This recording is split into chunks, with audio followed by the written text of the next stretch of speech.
Hi everyone, आप सबका फिर से एक नए वीडियो पर स्वागत है। आइए हम लोग देखते हैं क्वेश्चन नंबर 6। सीधे सीधे क्वेश्चन नंबर 6 वाला देखते हैं कैसे किया जाएगा। 8.1 का क्वेश्चन नंबर 6 है। हाँ, इसमें कह रहा है ना कि एंगल ए और एंगल बी जो है 90 डिग्री से कम है, यानी कि न्यून कोण है। Cos A is equal to cos B. तो प्रूफ कीजिए कि एंगल ए जो होगा एंगल बी के इक्वल होगा। तो कैसे प्रूफ करेंगे, तो आइए हम लोग देखते हैं। अगर मैं इसमें देखें कि कॉस ए को ले लेंगे तो कॉस ए दिया हुआ है, cos A is equal to होता क्या है, तो cos A is equal to होता है हाइपो बेस अपन हाइपोटेनियस। तो बेस कितना है, तो कॉस ए के लिए बेस हो जाएगा बीसी। तो बीसी अपन हाइपोटेनियस क्या हो जाएगा, तो ए बी। तो ए बी ये हो गया कॉस ए के लिए। इसी तरह से cos B is equal to भी होता है बेस अपन हाइपोटेनियस, यानी कि लंब अपन कर्ण होता है। तो बी के लिए बेस कौन सा हो जाएगा, तो ये वाला बी सी। तो लिख लीजिए B C upon hypotenuse A B हो जाएगा। तो ए बी अब हम देखेंगे दोनों दिया हुआ है cos A is equal to cos B. Cos A की जगह पे क्या है, तो बी सी अपन ए बी, और कॉस बी की जगह पे क्या है, तो B C, sorry B C नहीं है, कॉस ए की जगह पे है आपका, देखिए बेस। कॉस ए की जगह पे ए के लिए ये ए सी हो जाएगा। तो ए सी है, ए सी। तो ये हो जाएगा कॉस ए के लिए ए सी अपन ए बी, और कॉस बी के लिए हो जाएगा बी सी अपन ए बी। अब देखिए ए बी से ए बी कैंसिल हो जाएगा ना, तो A C is equal to B C, यानी कि ये ए सी जो होगा इस बी सी के इक्वल होगा। और हम जब जानते हैं कि जब दो एंगल आपस में इक्वल होते हैं, दो साइड आपस में इक्वल होते हैं, तो उनके आमने सामने के एंगल भी आपस में इक्वल होते हैं। Therefore angle A is equal to angle B. इस तरह से क्वेश्चन को आप सिंपली लगा सकते हैं। टर्म सेकंड में इस तरह क्या दे रहा है, तो कह रहा है कि cos theta equal to 7/8, 1 plus sine theta minus 1 minus sine theta, 1 plus cos theta 1 minus cos theta का वैल्यू बताइए। और दूसरा में कह रहा है कि कॉट स्क्वायर थीटा का वैल्यू बताइए। तो सबसे पहले हम क्या करेंगे, लिख लेंगे कॉट थीटा इक्वल टू दिया हुआ है 7/8, और आप जानते हैं कि कॉट थीटा इक्वल टू क्या होता है, तो आधार बटा लंब होता है। आधार कितना है, तो आधार है आपका 7, और लंब कितना है, तो लंब है आपका 8। अब देखेंगे कर्ण मालूम करेंगे, तो कर्ण का स्क्वायर इक्वल टू होता है आधार का स्क्वायर प्लस लंब का स्क्वायर। कर्ण देखें आधार कितना है, तो ये है आपका 7 का स्क्वायर, लंब कितना है, तो 8 का स्क्वायर। 7 सते 49, 8 अठैया 64, दोनों को सॉल्व करेंगे, 9 4 13, 6 4 10 1 11। तो कर्ण इक्वल टू कितना मिल जाएगा हमको, कर्ण का स्क्वायर था, कर्ण का स्क्वायर था, इस स्क्वायर को इधर ले जाएंगे तो 113 मिल जाएगा। इस तरह से हमको कर्ण कितना मिल गया, 113 मिल गया। अब पहला वाला क्वेश्चन देखते हैं। तो पहला नंबर क्वेश्चन क्या कह रहा है, 1 minus sine theta, 1 minus sine theta अपन 1 plus cos theta, 1 minus cos theta. इस तरह से दिया हुआ है। तो इसको अगर हमें देखना है तो हम कैसे सॉल्व करेंगे इसको, तो देखिए एक फार्मूला, एक तो फार्मूला होता है, एक साइन और कॉस का वैल्यू सीधे सीधे रख दीजिए, फार्मूला का यूज कर दीजिए। तो फार्मूला का यूज करेंगे 1 plus sine theta 1 minus sine theta equal to क्या होता है, या सीधे सीधे वैल्यू रख दीजिए। तो 1 प्लस साइन थीटा का वैल्यू क्या होता है, तो लंब बटा आधा, लंब बटा कर्ण,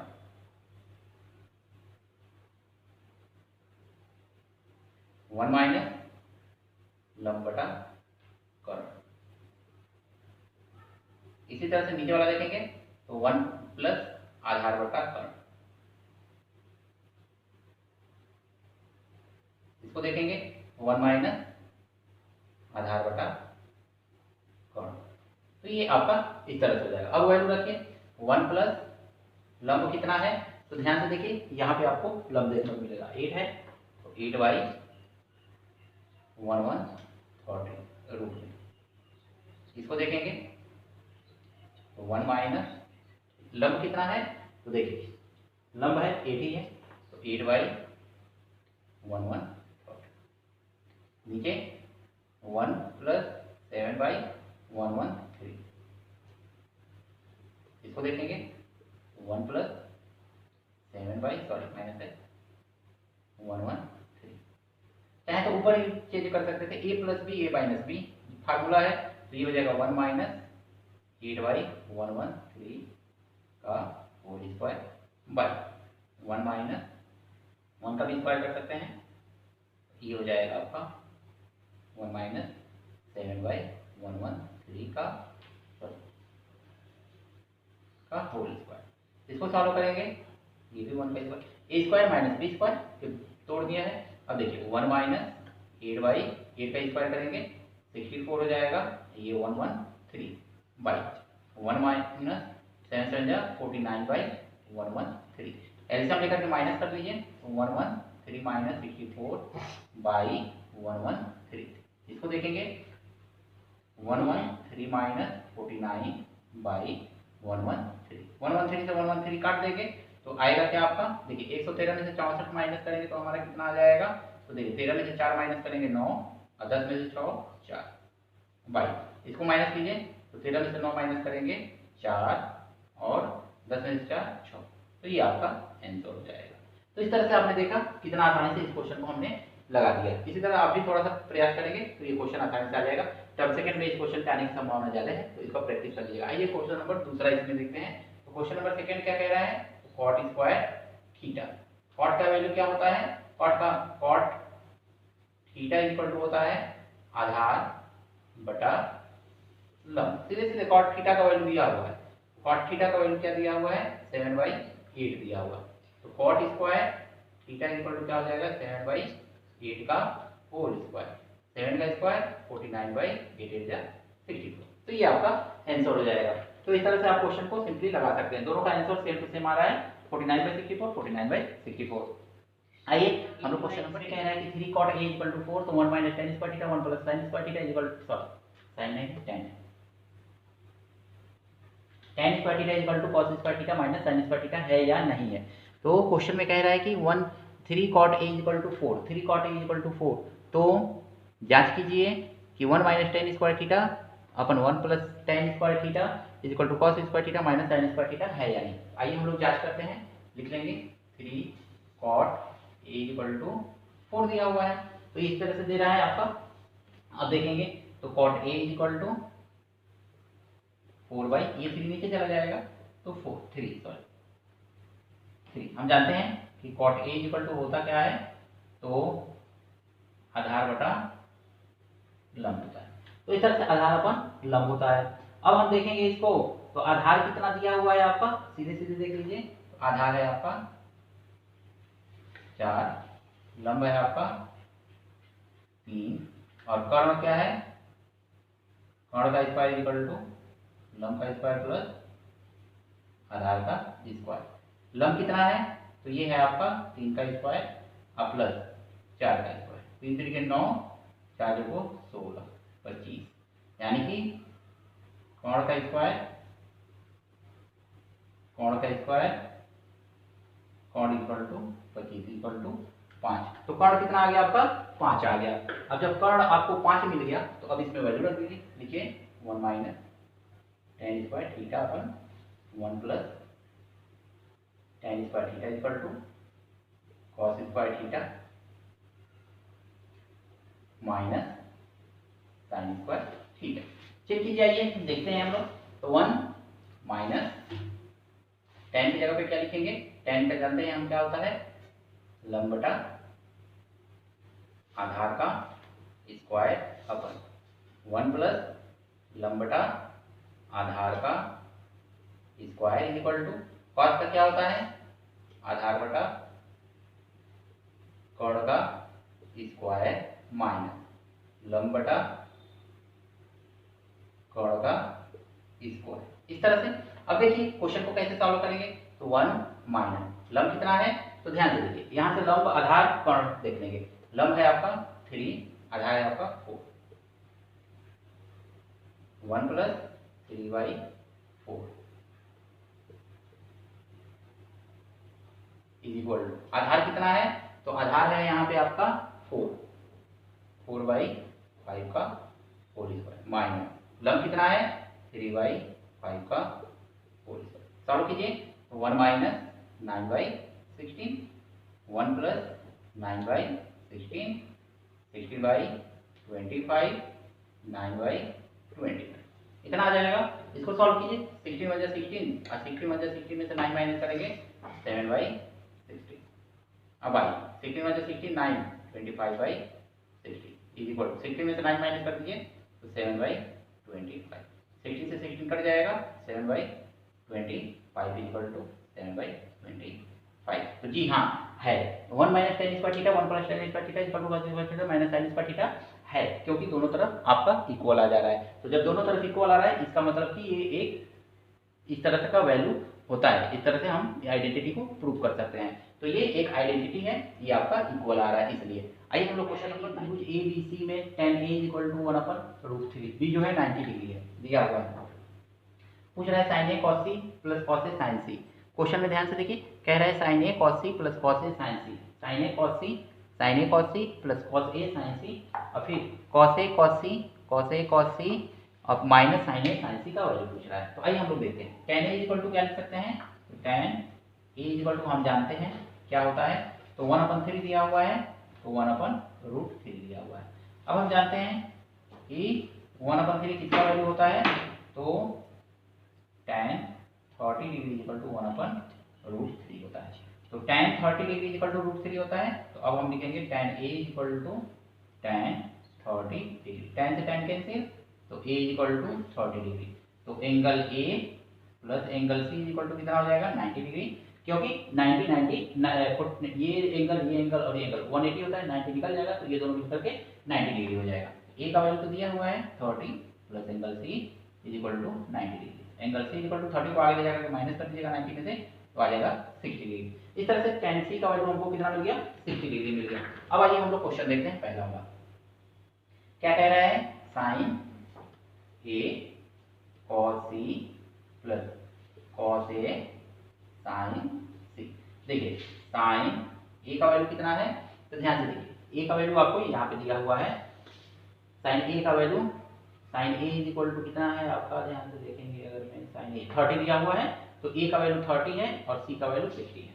तो sin A का वैल्यू 30 इंटू cos C का वैल्यू 60 प्लस cos A का वैल्यू 30 और sin C का वैल्यू 60। sin 30 का वैल्यू कितना होता है 1/2 मल्टीप्लाई √3/1/2 होता है, cos 60 का 1/2। तो ये वैल्यू निकालना मैं अगले वीडियो में आपको पूरा डिटेल में बताऊंगा। cos 30 का वैल्यू कितना होता है √3/2 मल्टीप्लाई sin 60 का वैल्यू कितना होता है √3/2। अब देखेंगे तो 1/4 प्लस √3/3 का मल्टीप्लाई कर देंगे 3 आ जाएगा 3/4, 4 प्लस कर लेंगे 4 और 3 1 4 कैंसिल हो जाएगा =1। इसका वैल्यू हमको मिल गया। आइए हम दूसरा देखते हैं। दूसरा क्या कह रहा है, तो cos A cos C minus sin A sin C, इस तरह से दे रहा है। cos A यानी कि cos A का 30 इंटू cos C का 60 माइनस sin A का 30 इंटू sin C का 60। cos C का वैल्यू कितना होता है 30 का, तो √3/2 मल्टीप्लाई 60 का 1/2 माइनस 30 का 1/2 मल्टीप्लाई sin 60 का √3/2।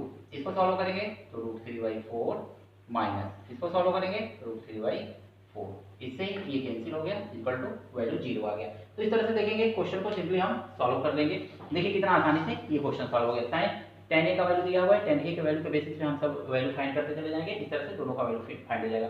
तो ये इसका वैल्यू आ जाएगा 1 और इसका वैल्यू आ जाएगा Q जो है 90 डिग्री है, QP = 5 सेंटीमीटर दिया हुआ है, 5 सेंटीमीटर दिया हुआ है ये, और PR QR दिया हुआ है कितना सेंटीमीटर, तो 25 सेंटीमीटर दिया हुआ है। पूछ रहा है कि sin P cos P tan P का वैल्यू बताइए।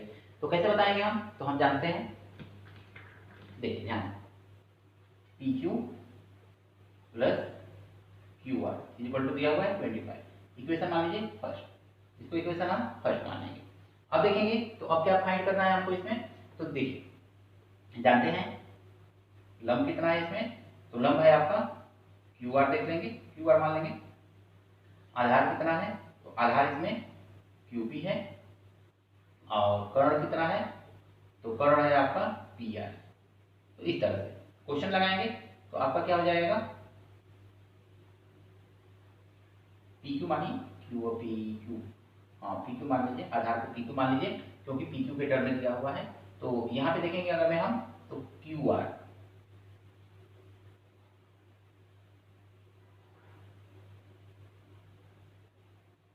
क्यू पी पी क्यू,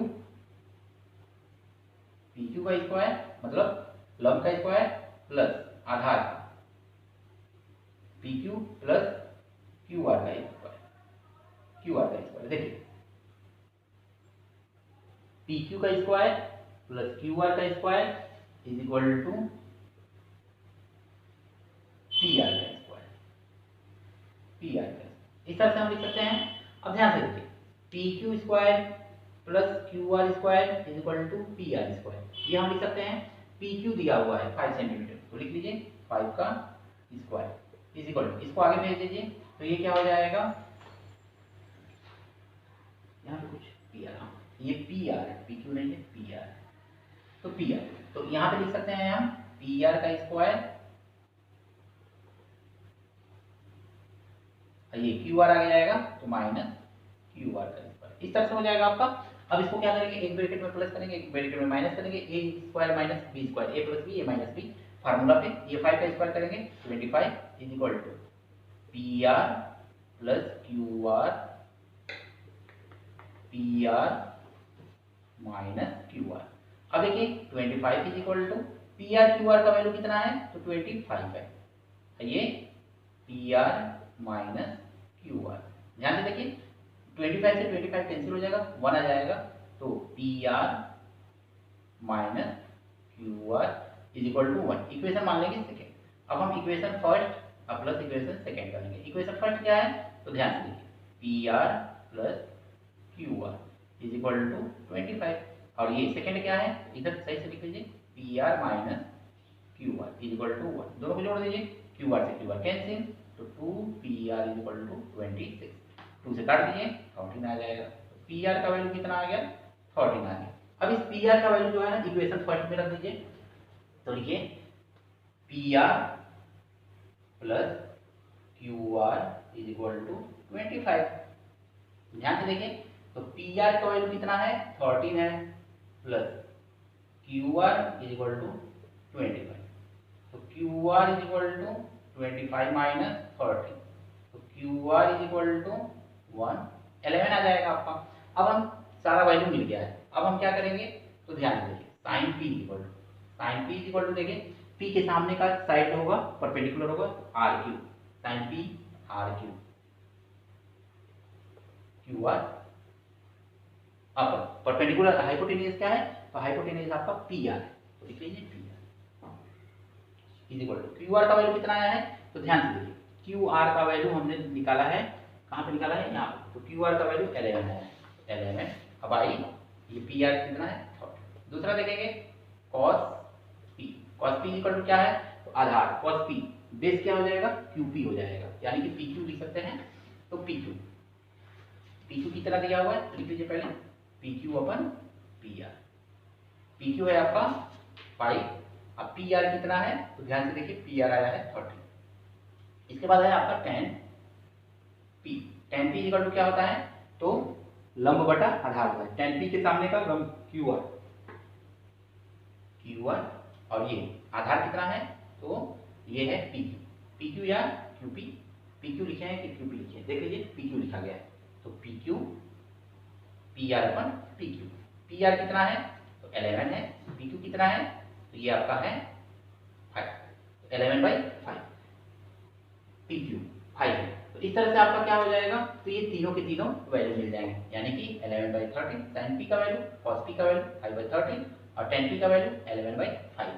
तो इस तरह से आपने देखा कि इस क्वेश्चन को किस तरह से सिंपली सॉल्व कर लिया। ये क्वेश्चन आपका सेकंड टर्म में पूछा जा सकता है, तो बहुत ही इंपॉर्टेंट क्वेश्चन है, इसी तरह का क्वेश्चन आपसे एग्जाम में पूछा जाता है। तो आई होप कि आपको मेरा वीडियो ये पसंद आया होगा, मैंने इसमें 8.1 के सारे क्वेश्चंस को बताने का प्रयास किया।